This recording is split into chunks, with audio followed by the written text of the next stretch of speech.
Assalamualaikum warahmatullahi wabarakatuh. Perkenalkan, saya Nazwa Khairunisa dengan NIM 0801118825300023 dari kelompok 3 Praktikum Algoritma dan Pemrograman.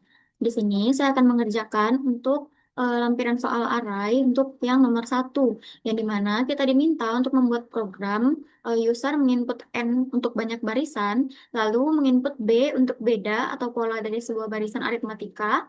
Lalu diminta untuk membuatkan array untuk menyimpan bilangan genap dan bilangan ganjil. Lalu tampilkan jumlah barisan genap dan barisan ganjil, serta tampilkan juga rata-rata barisan genap dan barisan ganjilnya. Oke, di sini yang pertama kita lakukan adalah kita memasukkan terlebih dahulu untuk headernya. Input IOStream. Di sini kita akan menggunakan header IOStream. Lalu, selanjutnya kita menggunakan namespace, namespace studi. Selanjutnya kita menggunakan name. Sini kita buka programnya dengan menggunakan kurung perawal. Nah, yang pertama kita lakukan adalah kita terlebih dahulu mendeklarasikan variabel-variabelnya. Nah, di sini kita menggunakan variabel dengan tipe data integer untuk menyimpan variabel n, b, terus angka, awal, dan i. Lalu kita masuk ke bagian array-nya. Nah, array tadi kan ada yang ganjil dan ada yang genap. Maka kita di sini menggunakan integer juga. Lalu kita berikan nama dari si variabel untuk array-nya ini. Nah, namanya itu adalah ganjil. Terus di sini kita bisa deklarasikan terlebih dahulu untuk si array-nya ini ada berapa untuk eh, angkanya gitu kan, atau kamarnya gitu, indeksnya. Nah, di sini kita gunakan sampai 100. Ini kita cari yang gede aja gitu. Terus juga untuk genap, genap indeksnya juga 100. Selanjutnya kita nanti kan akan menghitung rata-rata ya. Berarti kita butuh berapa jumlah bilangannya, terus berapa total total bilangannya gitu kan. Jadi di sini kita eh, gunakan bilgen sama dengan 0. Nah, bilgen ini adalah untuk menghitung jumlah dari si bilangan genap. Nah, jumlah itu misalnya kita masukin angkanya itu 2, 4, 6. Nah, bilgen ini adalah 3. Dia akan menghitung ada berapa angka yang merupakan bilangan genap. Oke, selanjutnya setelah genap kita akan masukin yang ganjil. Berarti bilgen ini juga sama dengan 0. Oke, selanjutnya untuk bagian rata-rata, rata-rata itu kan kita menggunakan bilangannya itu nggak selalu bilangan bulat ya, karena bisa aja dia merupakan bilangan berkoma atau bilangan desimal. Maka di sini kita menggunakan datanya itu adalah double. Terus apa aja yang dimasukin ke dalam double ini? Itu ada mean ini rata-rata, ada mean gan atau mean untuk ganjil, terus ada mean gen untuk rata-rata genap. Terus kita di sini juga memasukin tot gan. Dan di sini kita deklarasiin dulu nilainya berapa. Terus ada tot gen sama dengan 0. Oke, jadi ini fungsinya untuk apa? Tot gen itu adalah untuk menampung total hasil penjumlahan seluruh bilangan genap. Dan begitu pula untuk yang tot gen, untuk ganjil gitu. Sedangkan mean ini kita gunakannya itu untuk kita mencari rata-ratanya nanti. Nah, kenapa shotgun dan shotgun ini kita masukin ke dalam double? Karena bisa aja kalau misalnya kita masukin angka nanti, terus pada saat kita mau cari rata-ratanya, dia nggak akan jadi double karena tadi untuk bilangan genap dan total genapnya itu sama-sama merupakan integer. Jadi dia nggak akan berubah jadi double. Maka salah satunya harus kita letakkan di double gitu. Oke, selanjutnya kita bisa masuk. Kita misalnya mau menampilkan terlebih dahulu teks di sini. Kita mau menampilkan kata-kata untuk arahan bagi si user untuk menginputkan. Nah, di sini kita tulis input n barisan, karena tadi kita diminta untuk menginputin n kan. Oke, terus kita minta inputan pakai fungsi cin. Cin, nah di sini karena n berarti kita masukin, dia masukin nilainya itu nanti ke variabel n. Oke, selanjutnya kita mau tampilin kata-kata lagi. Input suku awal.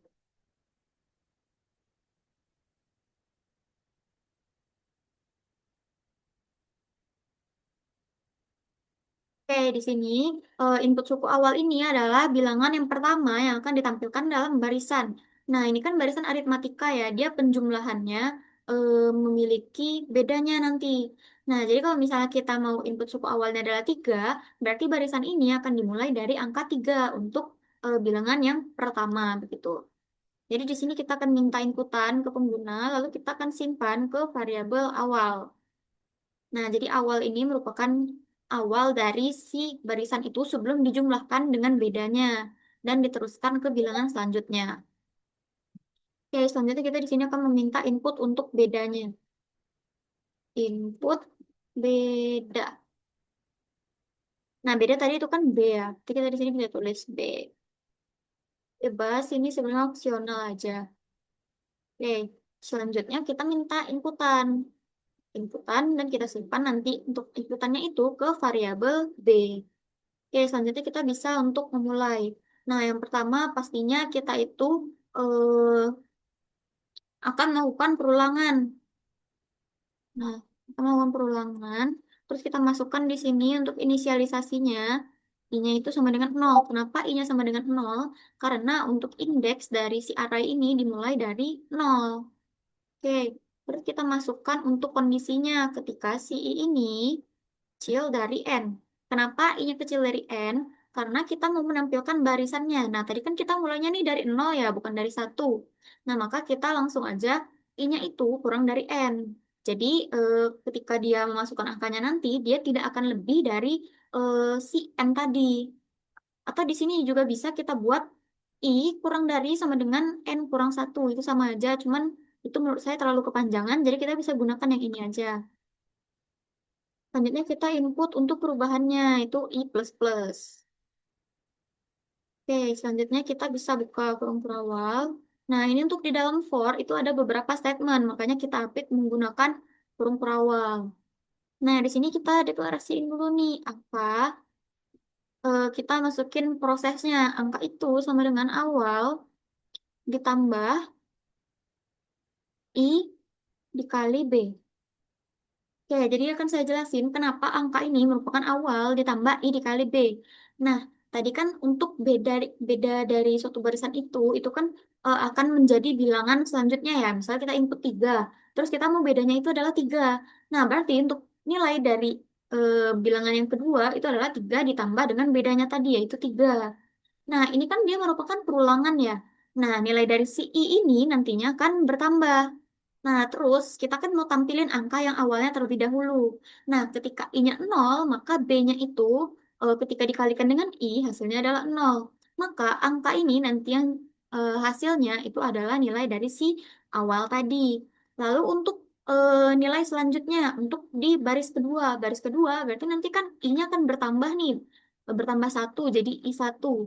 Terus di sini dia akan memproses I dikali dengan bedanya itu, terus kita tambahkan dengan nilai yang awal. Jadi kita perlu mengalihkan ini untuk nantinya kita jumlahin hasilnya ke variabel angka. Jadi beda ini kalau misalnya kita hitung, ketika dia merupakan bilangan ketiga, itu dia akan menambahkan eh, 2 kali lipat dari beda tadi. Nah, makanya kita di sini menggunakan I dikali B. Selanjutnya di sini kita masuk ke pernyataan kondisi. Oke, di sini kita kan tadi mau mencari bilangan genap dan juga bilangan ganjil. Maka di sini kalau misalnya si angka modulus 2 sama dengan 0. Nah, ketika si angka ini habis dibagi dengan 2, berarti dia merupakan bilangan genap ya. Maka di sini kita bisa masuk ke dalam if lagi. kita masuk di dalam if-nya, kita akan tuliskan statementnya di sini. Apa aja sih yang bakal dilakuin? Nah, di sini kita mau mencari yang genap. Di sini kita gunakan array. Nah, di sini kita menggunakan variabel bilgen. Nah, bilgen ini tadi kan ini ya, sama dengan nol. Nah, ini bilgen ini akan berubah-berubah untuk dari si nilainya nanti. Nah, terus di sini sama dengan angka. Berarti nanti di dalam array ini, di dalam array genap, nanti dia akan memasukkan nilai dari si bilgen dulu. Lalu dia akan menyimpan si angka ke dalam kamar nomor nomor sekian. Itu sesuai dengan si bilgen ini. Terus tadi kita mau mencari total. Berarti ini genap ya, totgen sama dengan Totgen plus angka. Kenapa kita Totgen plus angka? Karena Totgen tadi kan udah kita kasih nih, nilai awalnya itu adalah nol. Terus kita mau mencari totalnya. Berarti kita itu untuk penjumlahan, kita itu menggunakan ditambah dengan nol. Nah, ini kenapa harus nol? Karena agar nanti saat kita menjumlahkan nilainya itu tidak berubah. Tapi jika kita tidak mendeklarasikan dari awal, itu juga nggak masalah karena kan ini dia variabel baru ya, bukan variabel yang tadinya ada isi angka. Tapi di sini nggak apa-apa, kita kasih nilainya aja.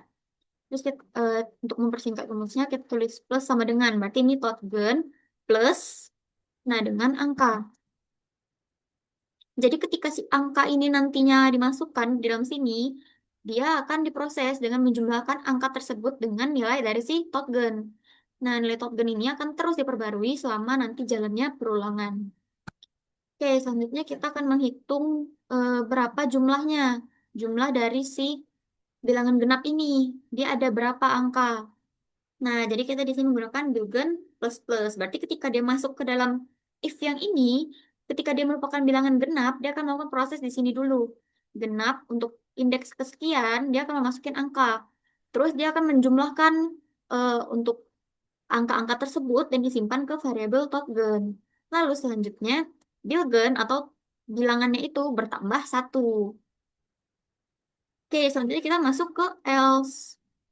Ketika kalau else ini berarti jika dia tidak habis dibagi dengan dua. Nah, di sini kita bisa buka kurung lagi. Ini kurang lebih sama aja, jadi kita bisa salin aja yang ini.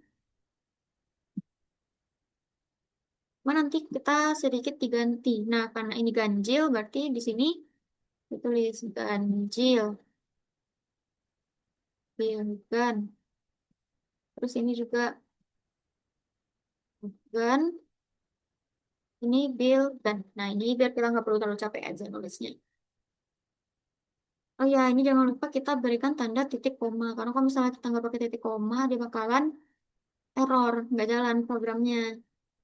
Oke, ini sudah. Selanjutnya kita di luar perulangan. Nah, ini kan tadi perulangannya itu untuk mencari bilangan genap dan bilangan ganjilnya. Lalu gimana caranya kita mencari rata-ratanya? Untuk cari rata-rata, kita lakukan itu di luar for. Karena tadi untuk di dalam for ini, jika kita masukin untuk rumus rata-rata, dia akan mengulang, mengulang, mengulang terus-menerus. Sedangkan ini angkanya selalu berubah-ubah ya. Maka kita hanya mengambil untuk nilai akhirnya aja. Maka kita gunakan untuk mencari rata-ratanya ini di luar dari perulangan. Di sini kita gunakan terlebih dahulu untuk pernyataan kondisi. Nah, kita cek dulu nih, apakah si bilgen itu besar dari nol. Kenapa kita perlu ngecek gini? Karena bisa aja kita nanti saat menginputkan itu nggak ada bilangan genap. Nah, berarti bilangan ganjil semua ya. Kalau misalnya dia nggak lebih besar dari nol, maka dia itu akan menampilkan nanti rata-ratanya adalah nol. Tapi kalau misalnya kita nggak lakukan pengecekan di sini, kemarin sudah saya tes, kalau misalnya nggak dipakai pengecekan, maka dia akan menampilkan tulisan none atau not a number. Oke, di sini kita lakukan prosesnya. Karena ini bilangan genap, berarti gen sama dengan untuk rumus rata-rata itu kan total dibagi dengan jumlah dari si bilangan. Nah, berarti ini tadi totgen dibagi dengan bilgen. Lalu else ketika dia eh, bilangannya itu nggak lebih besar dari nol atau si bilgen ini tadi. Berarti Myeonbun sama dengan 0. Nah, ini juga berlaku untuk yang ganjil. Jadi kita salin aja, kita copy.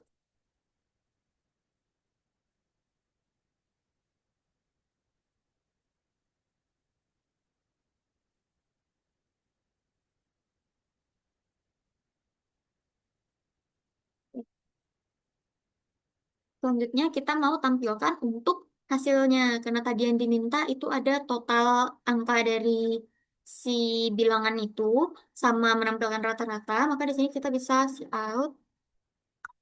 Kita akan tampilin output. Kita bisa kasih slash n biar dia pas jarak ke bawah atau dia ngasih enter. Tulis jumlah bilangan genap misalnya. Nah, berarti dia akan menampilkan ih, nah, maka dia akan menampilkan jumlah dari bilangan genap atau si bilgen ini. Si bilgen. Tadi kan untuk jumlahnya kita simpan di variabel bilgen. Bilgen. Oke, selanjutnya kita mau tampilin lagi untuk rata-ratanya. Rata-rata. Mungkin kita kasih spasi aja ke bawah ya, biar nggak ke samping gitu. Biar lebih rapi kelihatannya. Oke, rata-rata.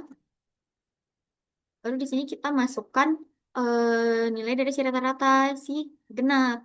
Jadi ini tadi kan variabelnya ada si main gen. Kita copy aja. Biar kita nggak sampai capek tulis. Oke. Terus kita kasih line biar dia spasi ke bawah. Jadi nggak bakal dempet gitu.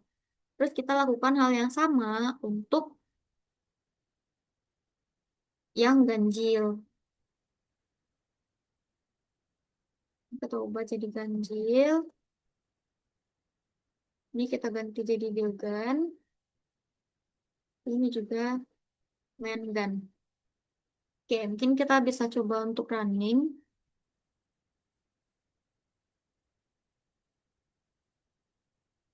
Oke, kita mau minta berapa barisan? Misalnya kita mau ada 5 barisan ya. Berarti kita akan menginput suku awalnya nih. Nah, suku awalnya kita misalnya mau mulai dari 3. Terus kita mau bedanya itu adalah 2. Nah, ini yang tadi saya maksud, kenapa kita butuh pengecekan. Nah, ketika kita input suku awalnya itu adalah 3, lalu bedanya itu adalah 2, maka dia akan melakukan penjumlahan dengan si beda ini secara terus-menerus. Nah, ketika 3 ditambah 2 itu hasilnya 5. 5 merupakan bilangan ganjil. Lalu 5 ditambah lagi dengan 2 itu adalah 7. Dia merupakan bilangan ganjil. Nah, ini akan berlangsung terus ketika si ganjil ditambahkan genap, maka hasilnya akan merupakan ganjil. Jadi tidak ada si bilangan genap ini. Makanya jumlah bilangan genapnya adalah 0 dan rata-ratanya adalah 0. Lalu karena tadi kita ada 5 barisan, nah dan kelima-limanya itu merupakan bilangan ganjil. Maka jumlah bilangan ganjilnya adalah 5 dan rata-ratanya adalah 7. Lalu gimana kalau misalnya eh, kita coba untuk barisannya ada 5, terus suku awalnya itu adalah 2, dan bedanya adalah 2. Jangan 2, 3. Nah, kalau tadi kan itu suku awalnya yang 3 ya, terus bedanya itu adalah 2. Tapi ini nggak akan berlaku hal yang sama ketika dia suku awalnya adalah 2, terus bedanya adalah 3. Kenapa? Karena ketika 2 ditambahkan dengan 3. Ketika si 2 ini ditambahkan dengan 3, hasilnya adalah 5. Dia merupakan bilangan ganjil. Lalu ketika 5 ditambahkan dengan 3, ketika ganjil ditambahkan dengan ganjil, maka dia hasilnya adalah genap. Nah, makanya dia di sini terdefinisi dia ada genapnya dan ada ganjilnya. Untuk bilangan genap, totalnya itu ada 3. Terus untuk rata-ratanya itu adalah 8. Kenapa 8? Karena di sini kita coba ya untuk menghitung. Kita ada 5 barisan. Kita mulai dari angka 2. Berarti untuk genapnya ketika kita jumlahkan dengan 3, tadi kan ada 2, 5, lalu 8, terus 11 dan juga 14. Nah, 14 kita tambah dengan 2. Berarti 14 ditambah 2 itu sama dengan 16. Kok 14 tambah 2? Ya, 14 ditambah 2 Lalu kita bagi, kok bingung sih? Dua, oh iya dua, delapan. Dua, delapan, dan 13. Nah, dua, delapan, 9, 10, 11, 12, 13, 14. 2, 8, dan 14. Nah, 2 ditambah 8 ditambah 14, itu hasilnya adalah 24. Lalu kita bagi dengan 3, maka rata-ratanya adalah 8. Nah, untuk yang ganjil ini tadi ada 5 dan juga 11. Nah, 5 ditambah 11 itu kan ada 16 ya. Terus angkanya ada 2, maka 16 dibagi 2 hasilnya adalah 8. Oke, kita bisa lanjut untuk ke pseudocode-nya. Nah, ini untuk eh nomor satu. Maaf, ini harusnya 99.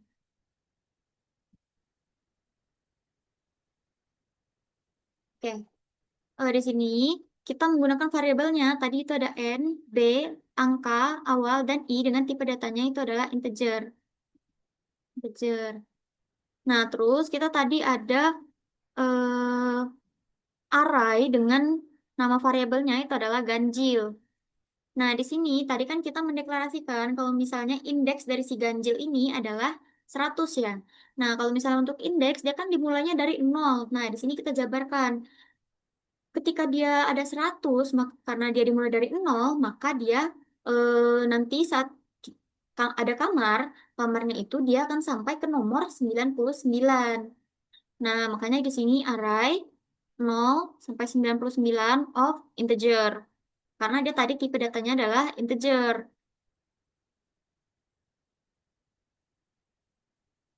Oke, selanjutnya begitu pula untuk yang genap. Genap juga berlaku hal yang sama. Lalu di sini kita tadi terdapat variabel bilgan dan juga bilgen. Itu tadi kita deklarasiin di awal ya, kalau misalnya nilainya adalah 0. Itu juga tipe datanya adalah integer. Lalu di sini ada totgen, totgen, maingen, dan maingen. Yang menggunakan tipe datanya itu adalah double. Oke, di sini kita mulai program. Tadi kita diminta untuk menginputkan N, awal, dan juga B. Itu kita di sini kita tulis read N, read awal, dan read B. Terus tadi kita masuk ke perulangan. Tadi perulangannya itu adalah untuk I sama dengan 1. Terus kondisinya adalah I kurang dari N. Nah, itu saat kita menuliskannya di dalam pseudocode, kita tuliskan for I dimasukkan nilainya dengan 0. For I diisi dengan 0, to N dikurang 1, sampai N dikurang 1. Kenapa N kurang 1? Karena tadi kecil dari N, bukan kecil sama dengan. Oke, itu N kurang 1. Berarti nilai I ini dari 0 sampai dengan N kurang 1. Lalu dia akan memulai program. Nah, ini yang tadi angka dimasukkan nilainya itu dengan awal ditambah I dikali B, terus masuk ke pernyataan kondisi. Nah, di sini untuk kondisi itu kita gunakan then. Terus kalau misalnya tadi kita menggunakan kurung perawal untuk eh, begin dan end, di sini kita tulis benar-benar begin end. Nah, di sini saya kasih begin if and if karena ini biar nggak rancu. Ini nih begin sama end untuk yang mana. Nah, ini berlaku juga untuk seterusnya sama dengan yang tadi. Bedanya ada di bagian tanda panah. Terus juga di sini ada then. Nah, ini secara keseluruhan itu sebenarnya sama aja dengan yang di eh, program tadi. Nah, yang terakhir kita mau tampilin Bilgen, Maingun, Bilgan, sama Maingun. Oke, mungkin kita bisa masuk ke flowchartnya. Di sini flowchartnya nggak terlalu panjang. Kita mulai dari start. Terus yang kita inputkan tadi ada 3, N awal dan B. Itu kita gambarkan dengan bentuk jajar genjang. Lalu selanjutnya kita melakukan proses. Karena tadi kan kita nilainya kita deklarasikan di awal untuk Bilgan, Bilgan, Totgan, dan Totgan. Nah, jadi di sini kita masuk ke dalam proses dianya. Terus tadi kita lanjut ke perulangan. Untuk I yang sama dengan 0 sampai dengan N kurang 1. Ketika dia benar, dia akan melakukan proses angka sama dengan awal ditambah I dikali B. Lalu dia akan melakukan cek kondisi.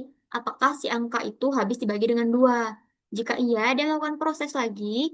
Genap dengan dia merupakan array. Terus dia akan melakukan proses di sini. Genap, arraynya itu adalah nilai dari si Bilgen atau kamar ke Bilgen saat itu adalah angka. Terus Tatgen plus sama dengan angka, lalu dia akan melakukan Bilgen plus plus, lalu dia akan melakukan I plus plus, dan kembali lagi ke perulangan yang ini. Nah, kalau misalnya dia salah, dia juga akan melakukan proses yang sama, hanya saja ini untuk bilangan ganjil. Dia juga akan melakukan bilangan I plus plus, lalu kembali lagi ke awal. Nah, proses ini akan berulang terus sampai akhirnya nilai dari si I ini sudah tidak memenuhi lagi. Ketika dia sudah tidak memenuhi, dia akan lanjut ke keluar dari perulangan. Nah, di luar perulangan ini kita masuk dia ke dalam pernyataan kondisi. Di sini dia mengecek apakah si Bilgen tadi dia lebih besar dari nol. Kalau iya, untuk rata-ratanya itu sama dengan Totgen dibagi Bilgen. Tapi kalau misalnya tidak, berarti Mengennya sama dengan nol. Nah, ini merupakan if-if ya, bukan if dalam if. Maka kita akan mengecek mau benar mau salah, dia bakal kita lanjut cek lagi.